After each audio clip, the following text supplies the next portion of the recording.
សូមស្វាគមន៍មកកាន់ Channel ឆ្នោតលៀបសំណាងមួយរបស់ Admin ថ្ងៃនេះ Admin មានលេខតម្រុយល្អៗរបស់ឆ្នោតយួនសម្រាប់ចែកជូនពុកម៉ែបងប្អូននៅថ្ងៃទី6 ខែ 12 ឆ្នាំ 2025 នេះ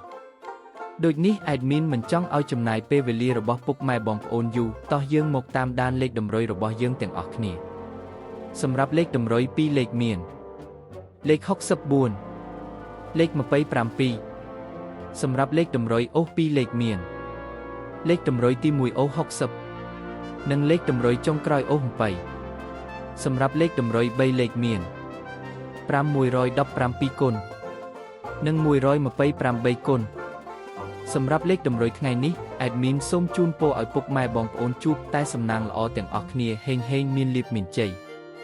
ជាចុងក្រោយសូមកុំភ្លេចជួយចុច Subscribe និង Comment ហើយដាក់សញ្ញារូបកណ្ដឹងដើម្បីជួយផ្ដល់កម្លាំងចិត្តមកកាន់ Admin ជាពិសេសងាយស្រួលតាមដានវីដេអូថ្មីនិងលេខតម្រុយល្អៗជាប្រចាំថ្ងៃជាមួយ Admin សូមគោរពលាពុកម៉ែបងប្អូនពីខ្ញុំបាទ Admin ឆ្នោតលៀបសំណាងមួយសំណាងល្អទាំងអស់គ្នាសូមអរគុណ